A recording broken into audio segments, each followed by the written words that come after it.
ప్రదేశంలో దేవుని నామంలో మీ అందరికీ శుభాభివందనలు. మరి మనం ఆరాధనలకు వెళ్ళే ముందు మన పరిశుద్ధ ప్రయత్నించని ప్రయత్న వల్లే పాల్గొన్నాం. గ్రంథవచనంబులన్నీ నావి ప్రతివచనము వరసవచనము తన దివ్య ప్రేమ మర్తనంబులు గ్రంథవచనంబులన్నీ నావి ఇంకోసారి గ్రంథవచనంబులన్నీ నావి ప్రతివచనము వరసవచనము తన దివ్య ప్రేమ మర్తనంబులు గ్రంథవచనంబులన్నీ నావి.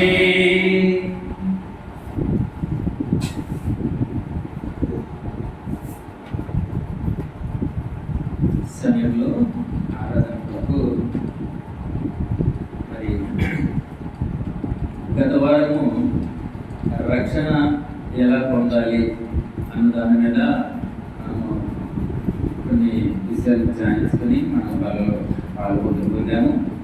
మరి రెండవ భాగంగా ఈ వారము రక్షణ ఎలా పొందాలి అన్న దాని మీద గత వారం అయితే రక్షణను బట్టి రక్షణ విశ్వాసం ద్వారా వస్తుందని, ఇంకా దేవుని వాక్యాన్ని బట్టి వస్తుందని, మరి దేవుని యొక్క కృప ద్వారానే వస్తుందని మనం తెలుసుకున్న గత వారంలో. మరి ఈ వారము రక్షణ ఎలా పొందాలి అంటే, అయితే రక్షణ అనేది మారు మనసు ద్వారా వస్తుందని పరిశుద్ధ గ్రంథం లేఖనం ద్వారా మనము తెలియజేస్తూ ఉంది. ఇంకా క్రీస్తు నామములోనే రక్షణ మరియు స్వస్థత అని కూడా మనకి తెలియజేస్తూ వస్తుంది. ఇంకా చూడాలంటే సహనం ద్వారా కూడా మనకి రక్షణ లభిస్తుంది. మరి ఈ మూడు విషయాలు మనం ధ్యానం చేసుకుంటూ మనం ఆరాధనలోకి వెళ్ళిపోతాం. ఇది రోమిలకు రాసిన పత్రిక 10వ అధ్యాయము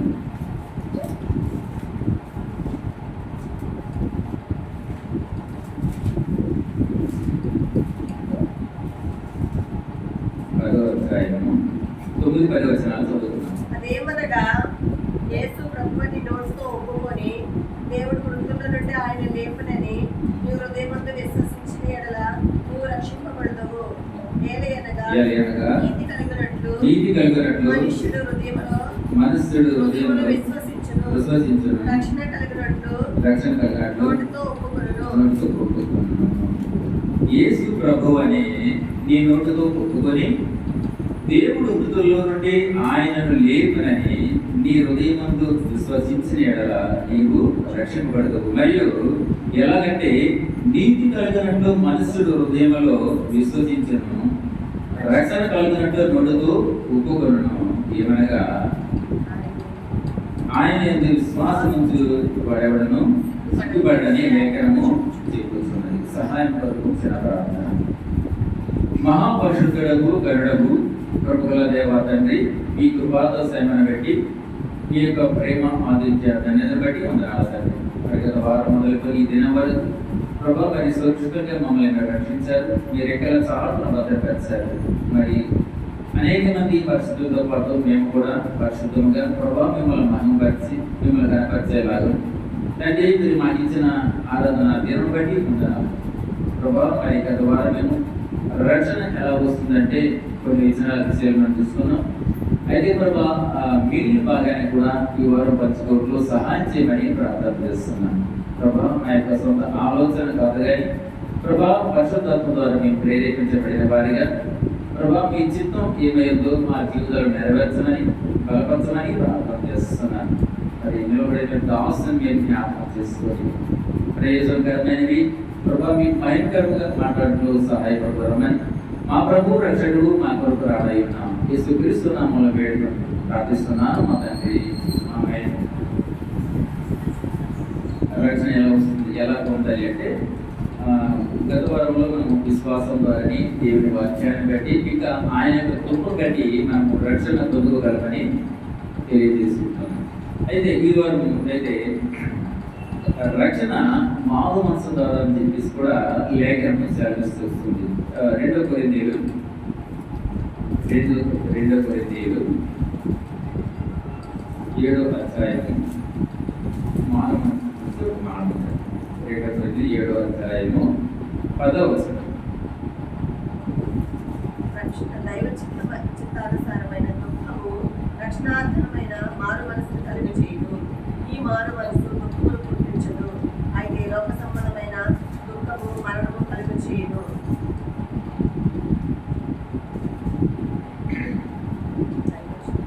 మేము 7 కదా అది వచ్చాడు 10 9 కట్టారా 7:10 అన్నారు. 7 కదా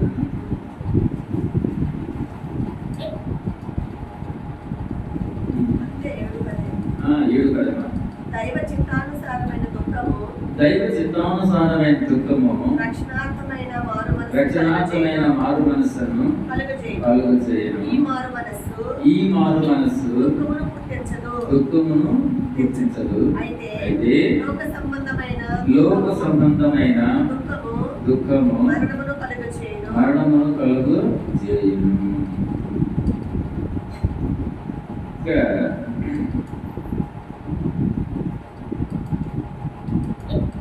మారు మనసు గురించి అంటే మనకి రక్షణ ఎలా వస్తుందంటే మారు మనసు ద్వారా వస్తుంది. ఈ విధంగా అంటే దైవ చిత్తానుసారమైన దుఃఖము అంటే మనము అనేక సార్లు మనం బాధపడుతూ ఉంటాం భౌతికంగా.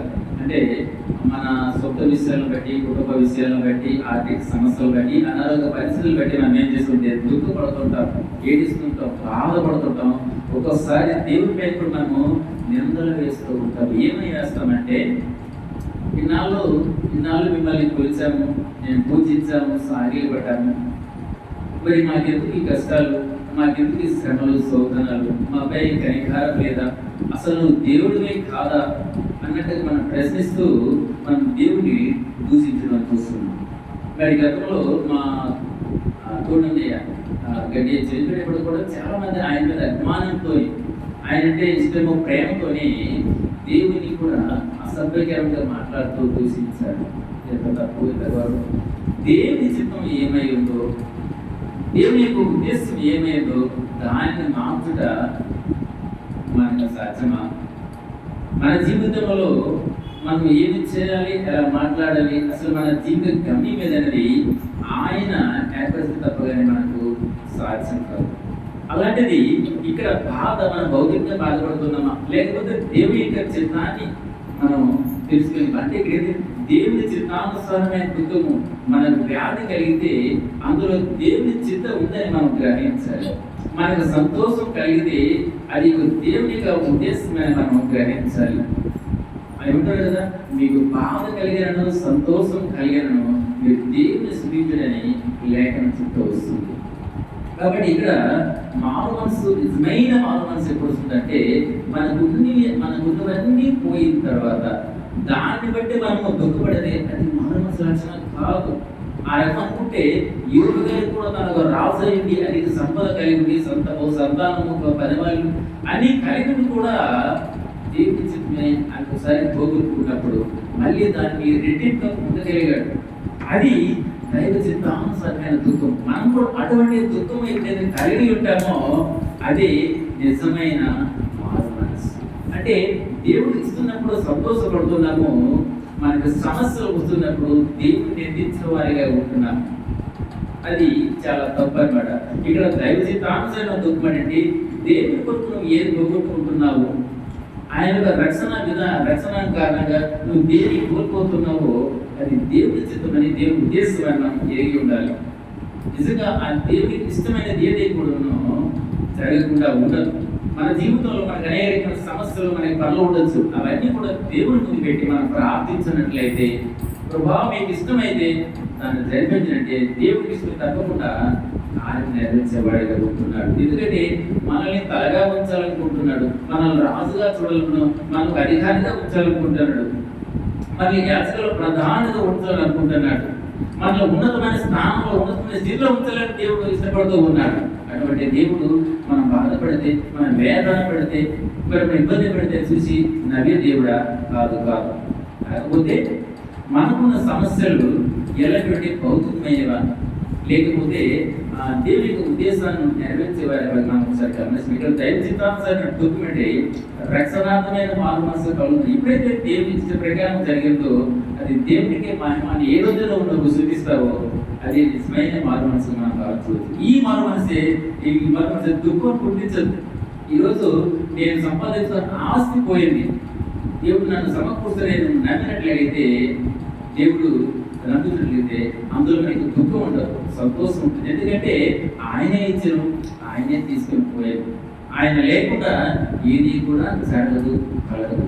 కాబట్టి అటువంటి విషయాల్లో మనం ఏంటంటే దుఃఖపడకూడదు. ఎప్పుడైతే నువ్వు దుఃఖపడగలగా అంటే దేవుని పట్ల యథార్థంగా ఉంటున్నావో అప్పుడు నీకు దుఃఖము పుట్టేది. నీకైతే లోక సంబంధమైన దుఃఖం నీకు అనగలను. అంటే లోక సంబంధమైన దుఃఖం అంటే ఏమిటంటే, అయ్యో నేను 20 సంవత్సరాలు నా బిడ్డను అలా ముందుగా పెంచుకున్నానే, ఈ రోజు నా కుమారుడు మరణించాడు. లేకపోతే ఎంతో నాకు కష్టపడి నేను కొంత డబ్బును సంపాదించుకున్నాను, ఆస్తిని సంపాదించుకుని నేను పోగొట్టుకున్నాను. లేకపోతే నాకున్న ఆ మంచి మర్యాద పరోపరస్పర సంపద పోగొట్టుకున్నానంటే అందులో మీరు పాపం ఉంటుంది, లేదా దేవుని యొక్క ఉద్దేశం ఉంటుంది తప్ప కానీ దేవుని నిర్ణయించడానికి ఎంతవరకు మనము ఆత్మలు కాదు. కానీ నిజంగా సరేలే ఈరోజు పోయింది, దేవుడే ఇచ్చాడు, దేవుడే తీసుకుపోయాడు, మళ్ళీ దేవుడే నన్ను సమర్పిస్తాను ఎప్పుడైతే నువ్వు నమ్ముతావో, ఎప్పుడైతే నువ్వు విశ్వసిస్తావో అప్పుడు నీకు అందులో దుఃఖం ఉంటుంది అనమాట. అది దైవ చిత్తానుసారమైన దుఃఖము. లేదు మనం వేదన పడుతున్నాము, బాధపడుతున్నాం అంటే ఇది భూ సంబంధమైనది, భౌతికమైనది, లోక సంబంధమైనది. అందులో మనకి ఏముంటుందంటే మరణం ఉంటుంది. కాబట్టి ఏంటంటే మనకు మామూలుగా రక్షణ ఎలా వస్తుందంటే దైవ చిత్తానుసారమైన ఆ దుఃఖాన్ని అనుభవించినప్పుడు నిజమైన మారు రక్షణ మనకి దేవుడు కలుగు చేసేవారుగా. అయితే దైవ చిత్తానుసారమైన దుఃఖం వలన మనకి ఏంటంటే మారు మనసు, అటువంటి మారు మనసు వల్లనే రక్షణ కలుగునే వాక్యం మనకు తెలియజేస్తూ వస్తుంది. కనుక ఎప్పుడైతే మనం దేవుని పట్ల విశ్వాసంతో అంటే ఆయన నమ్మి మనం ఉంటున్న యథార్థంగా మనం జీవితం ఇష్టపడతామో అది దైవ చిత్తానుసారమైన దుఃఖము, అందులో మనకి సంతోషం ఉంటుంది. అదే నిజమైన మారు మనసును కలిగిస్తుంది. దానినే రక్షణ అంటారు. ఈ దినాల్లో చాలా మంది చూస్తే మరి వారికి ఏదో కావాలని దేవుని వద్దకు వస్తారు. తీరా మీరు పొంది పోగొడుతున్నప్పటికీ లేక పొందలేనప్పటికీ దేవుని విమర్శిస్తూ మళ్ళీ వెనక్కి పోగొడతారు. అది మరణాన్ని సూచిస్తుంది అనమాట. కాబట్టి ఇప్పుడు కూడా మనం ఏంటంటే దైవ చిత్తానుసారం దుఃఖాన్ని మాత్రం మనం కలిగి ఉండాలి. కానీ ఈ భౌతికమైనవి, లోక సంబంధమైన వాటి వైపు మనం మనసు పెట్టక దేవుడి వైపు మనము చూస్తూ ఆయన రక్షణలో ఉండడమే అదే నిజమైన రక్షణ. ఇది మొదటిగా అంటే రక్షణ ఎలా పొందుకోమనంటే ఏంటంటే మారు మనసు ద్వారా రక్షణని పొందుకోగలం. మారు మనసు ఎప్పుడు వస్తుందంటే దైవ చిత్తానుసారమైన దుఃఖాన్ని ఎప్పుడైతే మనము దాన్ని సంతోషంగా స్వీకరిస్తామో అప్పుడే మనకి మారు మనసు వస్తుంది. అటువంటి దాంట్లోనే మనకు రక్షణ లభిస్తుంది. మొదట రెండోది మనం చూసుకున్నట్లయితే క్రీస్తు నామంలోనే రక్షణ మరియు స్వస్థత. చూడండి అపోస్తలుల కార్యం 4వ అధ్యాయం, అపోస్తలుల కార్యం 4వ అధ్యాయం 4:12 వచనం. మరి ఎవరి వల్ల రక్షణ కలగదు, ఈ నామమునే మనము రక్షణ పొందవని. కానీ ఆకాశం క్రింద మనుష్యులు ఇయ్యబడ్డ మరి ఏ నామమున రక్షణ పొందలేము అనేను. మరి ఎవరి వలనను రక్షణ కలగదు, ఈ నామముననే. ఈ నామమునంటే యేసుక్రీస్తు ప్రభువు యొక్క నామమునే మనము రక్షణ పొందవలేము. కానీ ఆకాశం క్రింద అంటే ఎక్కడ భూమి పైన, ఈ భూమి పైన మనస్సులో ఇయ్యబడిన మరి ఏ నామమున రక్షణ పొందలేము అనను. మనస్సులో ఇవ్వడంటే మనసులతో అనేక నామములు ఈ భూమి పైన సంచరిస్తూ ఉన్నాయి. అనేక నామములు కూడా మేమే అంటే చెప్పుకుంటూ వస్తున్నాయి. కానీ అటువంటి నామములు మనకి రక్షణ లేదు. ఈ నామం అంటే యేసుక్రీస్తు ప్రభు యొక్క నామం బట్టి మనకి రక్షణ ఎలా వస్తుందంటే మొదటి మనకున్న విశ్వాసం బట్టి మారు మనసు ద్వారా మనకి రక్షణ వస్తుంది. రెండోదంటే యేసుక్రీస్తు ప్రభువుని ఈ నోటితో ఒప్పుకున్నాడు అట్లా నీవు కూడా రక్షణ పడి అటువంటి రక్షణ నాకు పొందుకోగలుగుతున్నావు. ఈ లోకంలో ఎవరి వల్ల రక్షణ పొందలేము. ఎందుకంటే చూడండి, ప్రసంగిలో మాట ఉంటుంది. అంటే నీతిమంతుడు లేడు, నీతిమంతుడు మాట్లాడు ప్రసంగి.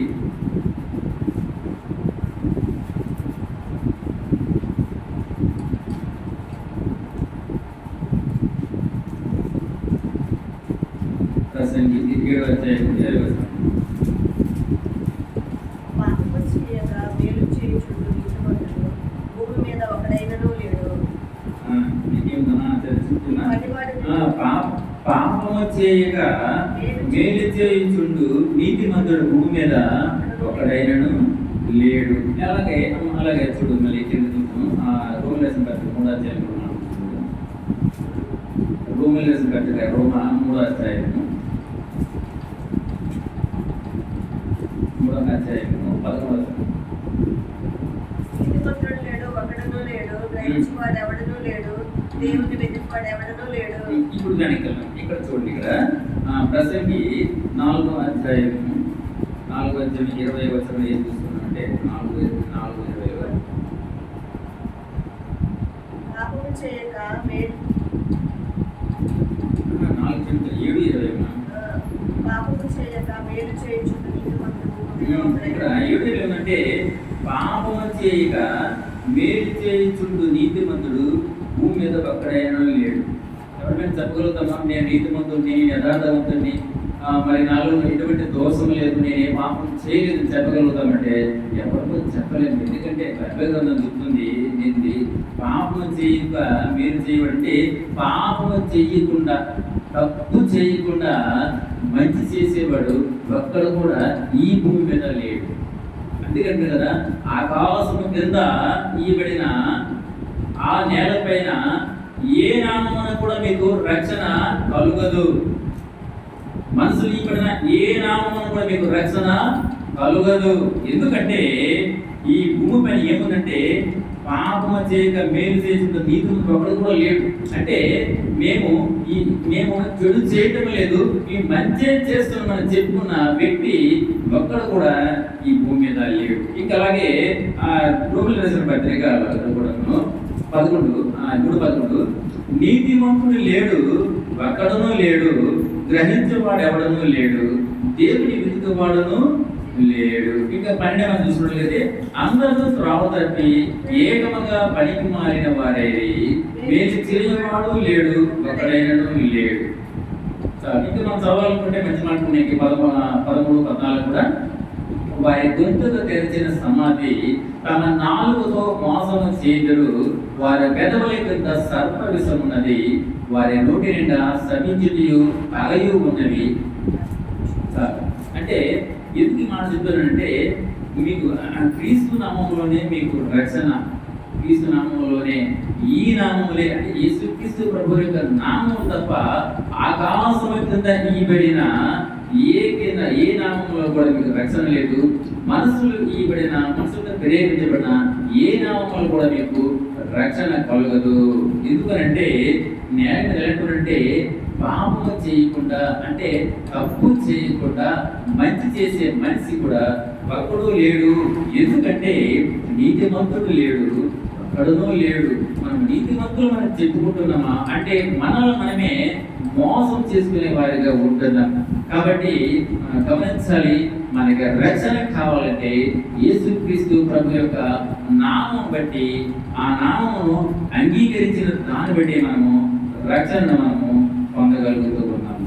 అది ఈ మధ్య నేను వీడియో చూసాను, సువార్త విషయం. మనం ఎప్పుడు అనుకుంటారు, మరి బ్యాగ్ అయితే ఎప్పుడు అనుకుంటారు, మరి వారు సువార్త చేస్తుండగా ఒక అతను అంటే తనకు రాని బూతు లేదు, అంటే తనకి ఎన్ని బూతులు వచ్చు అన్ని బూతులతో ఉద్ధరిస్తూ ఆ సువార్త చేసి ఆ యొక్క దైవజనుల్ని, మరి ఆ యొక్క విశ్వాసాల్ని అసభ్యకరంగా తినడానికి కూడా కష్టం అనిపించే బూతులతో ఆయన తిడుతూ ఉన్నప్పుడు వాళ్ళు దైవ సేవకులు కూడా వాళ్ళు కూడా ఒక మాట కూడా సమాధానం చెప్పకుండా వారు సైలెంట్గా వెళ్ళిపోయారు.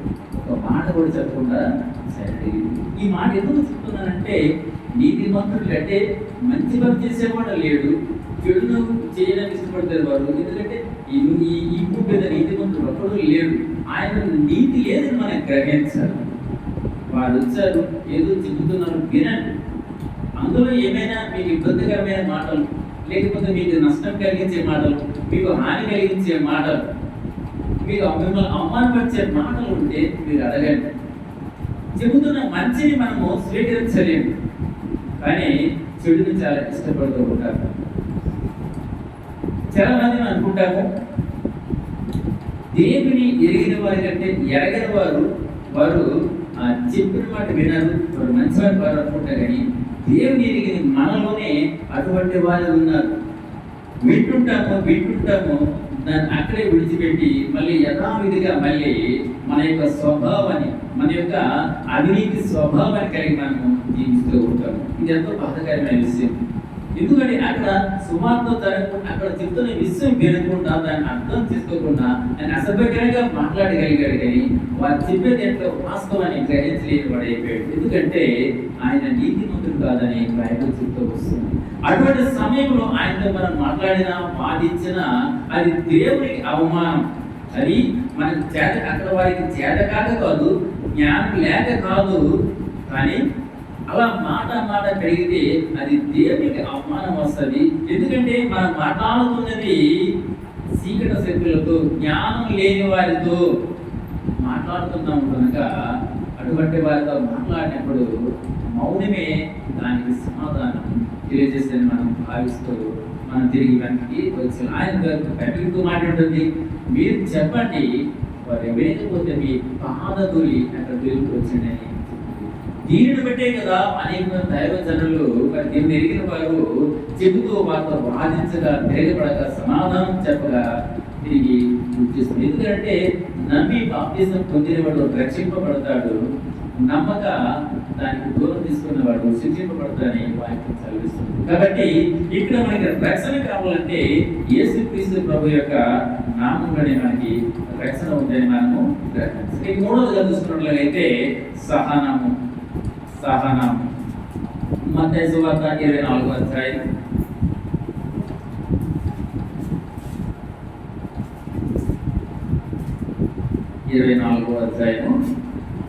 11వ వచనం.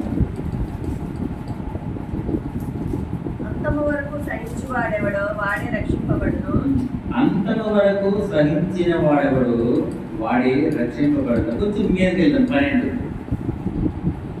అక్రమము విస్తరించడం చేత అనేకులు ప్రేమ చల్లారెను. అసలు సహించడం అనేది చాలా కష్టం. మనం చెప్పడం సులువే, కానీ దాన్ని భరించాలంటే చాలా బాధ అనిపిస్తుంది. చాలా బాధ అనిపిస్తుంది. ఒకసారి నాకు అలాంటి సమస్యలు ఎదురవుతుంటాయి. అయితే సమాధానం చెప్పకుండా ఉండలేము. ఎందుకంటే మనం కూడా మనుషులము, మానవ స్వభావం, పాప స్వభావాలు ఉన్నవారు. మరి పాపం లోపల ఉంటూ భౌతికంగా కొన్నింటిని మనం ఒకటిపై ఆశ పెట్టుకుంటున్న వారే. కాబట్టి 10 రూపాయలు పోతుంటున్నా, కొంచెం పోతున్నా, ఏదైనా కొంచెం స్థలం పోతుందని మనం తట్టుకోలేము, భరించలేము. అయితే చెప్పడం ఈజీ, కానీ దాన్ని మనం పొందుకోవాలంటే చాలా కష్టం. ఇక్కడ ఏమిటంటే సహనం అంటే 24 అంతము వరకు సహించిన వాడెవడు వాడే రక్షింపబడను. అందరూ రక్షకులు కారు, అందరూ యేసుక్రీస్తు ప్రభు యొక్క బిడ్డలు కారు. అంతం అంటే ఎప్పుడైతే మరి ఈ ప్రపంచం, ఈ సృష్టి అంతమవుతుందో, అంటే ఆయన రాకడా మన పోకడా, అప్పటి వరకు మనం ఎలా ఉండాలంటే మెలకువతో ప్రార్థన కలిగి ఆయన రాకడ వరకు మనము ఎదురు చూసేవారిగా ఉండాలి. అప్పటి వరకు ఎప్పుడైతే మనము ఆయన మాత్రం కనిపెట్టుకుంటూ ఈ భూసంబంధమైన వాటిని అన్నింటినీ మనం విడిచిపెట్టి ఉంటాము, వారు మాత్రమే రక్షింపబడతారు. అయితే ఇక్కడ సహనం మనకు సాధ్యమని ఇది తెలవండి.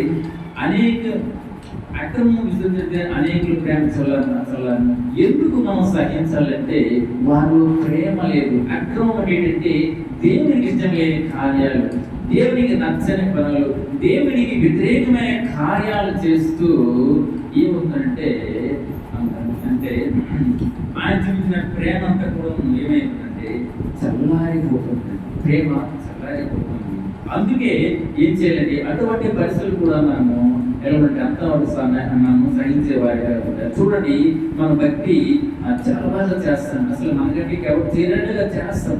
కానీ ఆ భక్తి ముగింపులు వచ్చినప్పటికీ అసభ్యకరమైన పంచాలు, అసభ్యకరమైన పాటలు, అసభ్యకరమైన డాన్స్ తోటి మన భక్తిని ముగించేవారిగా ఉంటారు. అది ఎంత మాత్రము అది యథార్థమైన భక్తి కాదు, దేవునికి అయితే అది అసహ్యమైన మాట.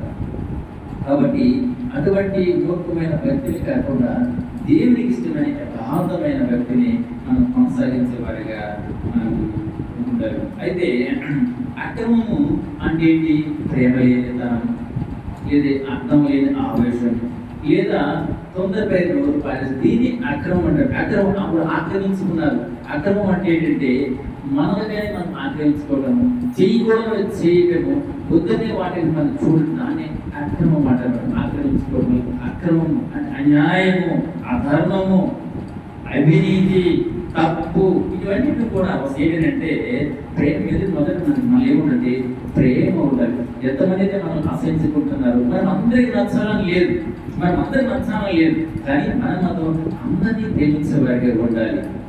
అందరి కొరకు మనం ప్రార్థన చేసేవారిగా ఉండాలి. నేను వీరి కోసమే ప్రార్థన చేస్తాను, వారి కోసం ప్రార్థన చేసే అది దైవ లక్షణం కాదు. మనం దేవుని పిల్లలను, దేవుని ఎరిగిన వారము, ఆయనతో పాటు మనము ఆయన యొక్క స్వతంత్రాన్ని మనము తీసుకోవడానికి ఇష్టపడుతున్న వారు, ఆయనతో సహవాసం చేయడానికి ఇష్టపడుతున్న వారు, ఆయన రాజ్యాన్ని మనం తీసుకోవాలంటే ఆయన రాజ్యాన్ని మనము ఆక్రమించుకోవడానికి ఇష్టపడుతున్న వారు కనుక మనము ఆయన బిడ్డలుగా, ఆయనకు అవమానకరం కాకుండా ఆయన చిత్తులను ఉండాలని దేవుడి అందుకంటే అటువంటి మనలోను ప్రేమ లేని తను ఉన్నట్లయితే ఈ క్షేత్రంలో ఆరాధన చేసే ప్రభావం ఇప్పటి వరకు నేను ప్రేమ లేని వారిగా ఉంటున్నాను.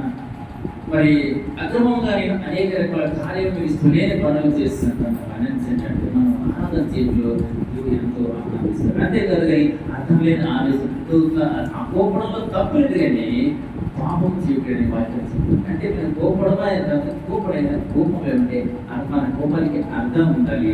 ఇంకేంటి? తొందరపడి మనం నోరు పారేసుకోవాలి, ఎంత మాత్రం మంచి. ఎందుకంటే ఈ నోటితోనే దుర్పస్తులని, ఈ నోటితోనే పాపం మాట్లాడుతూ, అదే నోటితో మన దేవుని ఎలా మనం ఆరాధించగలుగుతాము, అదే నోటితో దేవుని ఎలా మనం కనపరుస్తాం? ఇది సాధ్యమా? ఇది దేవుని ఎరగిన వారికి సాధ్యము. వారు ఈ నోటితో మాటలు పడతారు, ఈ నోటితోనే బూతు మాట్లాడతారు. అది దేవుని ఎరిగిన వారికి సాధ్యమేమో, కానీ దేవుని ఎరిగిన మనకు మాత్రము అసాధ్యం. అలా మనం చేయకూడదు. ఈ నోటితో మనం దేవుని స్తుతించాలి, దేవుని కనపరచాలి, మన యొక్క ప్రేమను మనం కనపరచాలి తప్ప కానీ మన దేవునికి ఇష్టం లేని కార్యాలు. ఎందుకంటే అక్రమము విస్తరించిన చేత ఈ దేవుని యొక్క ప్రేమ ఏమిటంటే చెల్లారిపోయేది. కాబట్టి అంతవరకు ఎవరైతే సహిస్తారో, అంటే దేవుని రాక వరకు ఎవరైతే సహిస్తారో, లేదా మన ప్రాణం పోయిన వరకు ఎవరైతే సహనం కలిగి జీవిస్తారో వారి మాత్రమే నిజమైన రక్షకుడుగా చెప్పుకోవస్తుంది. అయితే ఎగ్జాంపుల్ చూసుకుంటే యేసుక్రీస్తు ప్రభువుని అవమానపరచడం కూడా, యేసుక్రీస్తు ప్రభువుని మనం అవమానపరచడం కూడా అది అంటే రక్షణ ఏంటను దేవుడికి మళ్ళీ చిరుకిచ్చే మనం చేసుకున్నట్టుగా మనం భావిస్తాం. చివరికి చూడండి, మరి ప్రకటనలో 22 ప్రకటన అంటే యేసు ప్రభువును మనం అవమానపరచడం ఏ విధంగా జరుగుతుందంటే ప్రకటన 22:11 చూసుకున్నట్లయితే అన్యాయం చేయవాడు ఇంకనూ అన్యాయమే చేయనిము, అపవిత్రుడైన వాడు ఇంకనూ అపవిత్రుడుగానే ఉండనిము, నీతిమంతుడు ఇంకనూ నీతిమంతుడుగానే ఉండనిము, పరిశుద్ధుడు ఇంకనూ పరిశుద్ధుగానే ఉండనిము. అన్యాయం చేస్తున్నాడా? ఇంకా చేయని, నాలుగు చేస్తారో చేయని. మరి అపవిత్రుడు అంటే వాడు ఆ చెడ్డవాడిని ప్రేమిస్తున్నాడు, చెడ్డవాడిని చేస్తున్నాడు, చెయ్యి, ఎన్నాళ్ళు చెయ్యి. ఇక నీతిమంతుడు ఆ నీతిని కొనసాగించండి. అలాగే పరిశుద్ధంగా ఉంటున్నాడు. పరిశుద్ధం అంటే చెడ్డవాడు చెడ్డ కార్యాలు చేస్తున్నప్పుడు చెయ్యి, ఎంతవరకు చేస్తారు చెయ్యి. అలాగే నీతిమంతులు చేస్తున్న ఆ కార్యాలను కూడా మనం ఆటంకపరచకూడదు అనమాట. చెడ్డవాడు చెడ్డవాడు చేస్తున్నప్పుడు మంచివాడు మంచి చేసే దాన్ని మనం ఏం చేయాలి? ఆటంకపరచకూడదు. తన మంచి పనులు చేయి. ఎందుకు మాట చెప్తుంటే యేసు ప్రభువును కూడా అవమానపరచడం ఇది ఒక భాగం అనమాట. అంటే తెలియక చేస్తాను కానీ నువ్వు చేసేది కూడా దేవుని అందుకోసం మీరు యేసుక్రీస్తు ప్రభువుని అంగీకరించి ఆయన పిల్లలుగా మీరు రక్షణలో ఉన్నారు కాబట్టి మనం ఈ మాటలు చెప్పుకోవాల్సి వస్తుంది. దేవుని ఎరిగిన వారు, అజ్ఞానంలో ఉన్న వారికి ఇవన్నీ అనవసరం. కాకపోతే మనం దేవుని ఎరిగిన వారిగా ఆయన మనం జ్ఞాపకం చేసుకోవాలి. ఏమి జ్ఞాపకం చేసుకోవాలంటే, ప్రభా అసలు రక్షణ ఎలా పొందాలంటే, మరి గత వారంలో విశ్వాసం ద్వారా దేవుని వాక్యాన్ని పట్టను ఈ కృపను బట్టి అని చెప్పావు. మరి ఇప్పుడు చూసినట్లయితే మాకున్న విశ్వాసం బట్టి విశ్వాసం ఉన్న గొప్ప మానవ మనసులో రక్షణ ఉందని, ఆ మానవ మనసులు అంటే దైవ చిత్తానుసారమైన మానవ మనసు ఉంటే తప్ప మేము రక్షింపబడలేము. అంతేకాదు ఈ పైన కూడా ఏ నామం కూడా మాకు రక్షణ లేదు, కానీ ఆకాశం కింద ఉన్న ఈ భూమి పైన ఏ నామం మాకు రక్షణ లేదు, కానీ నీ నామం అంటే యేసుక్రీస్తు ప్రభువు అని మన నోటితో ఒప్పుకుంటే అది నిజమైన రక్షణ అనేసి. ఇంకా సహనం అంటే మాకు శ్రమ వస్తే తప్పులు చేసేవాడు తప్పులు చేయని, మంచి చేసేవాడు మంచి చేయని, ఇటువంటి శ్రమలో శత్రుడికి అక్రమం విస్తరించిపోయింది, అన్యాయం విస్తరించిపోయింది. ఎక్కడ చూసారు మోసాలు, దొంగతనాలు, భయంకరమైన కొట్లాటలు, తెలివేని పనులు, మూర్ఖత్వం చేసేవాళ్ళు చేయని. అలాగే ఎవరైతే పరిశుద్ధంగా జీవించాలనుకుంటున్నారో, ఎవరైతే నీ జీవితంలో జీవితంలో బ్రతకాలనుకుంటున్నారో అటువంటి వారిని మీరు ఆటంకపరచకండి, అటువంటి వారిని ఆటంకపరచకండి. ఎందుకంటే ఇటువంటి వారి విషయంలో దేవుని మనం అవమానపరిచేవారిగా ఉంటాం. కావున ఈ రోజు మనం ఆరాధించే ముందు మనం జ్ఞాపకం ఏ విధంగా అంటే, మనం మన యొక్క మనస్సు ద్వారా ఇంకా ఆ క్రీస్తు నామములని సహనం కలిగి పొందేవారిగా మనం భావిస్తేనే మన ఆరాధన దేవునికి చెల్లుతాం. ప్రభావ ఇప్పటి వరకు మేము మారు మనసు లేని వారిగా ఉంటున్నాం. మేము క్రైస్తవులుగా పిలబడుతున్నాం తప్ప, కానీ మాకు ఆ క్రైస్తవు అంటే మీ యొక్క జ్ఞానం మనలో లేదు ప్రభావ. మీ జ్ఞానంతో మనం బలపరచు ఆదరించండి. నేను నిజమైన మారు మనసు, దయచేసి తామసమైన మారు మనసు మాలో పుట్టించండి. అదే రక్షణ అనేసి మీరు తెలియజేసుకుంటున్నారు. అంతేకాదు కానీ ఏ నామంలో ఈ భూమి మీద ఏ నామంలో మనకు రక్షణ లేదు, కానీ మీ యొక్క నామంలోనే మాకు రక్షణ ఉందని ఎరిగిన వారిగా, ఇంకా మీ రాకడ పర్యంత వరకు కూడా మేము నిలకడగా ఉంటామని చెప్పగలిగే అటువంటి వారి మాత్రమే ఆరాధన చేయగలుగుతారు. అటువంటి ఆరాధనే దేవుడు ఇష్టపడేవాడిగా ఉంటాడు. మరి ఈ సమయంలో వాక్యాన్ని ఆధారం చేసుకొని ఒక బ్రదరు సిస్టరు ఆరాధన చేసేవాడిగా దేవుడి పరిశుద్ధ వాక్యాన్ని దీవించుకుంటారు.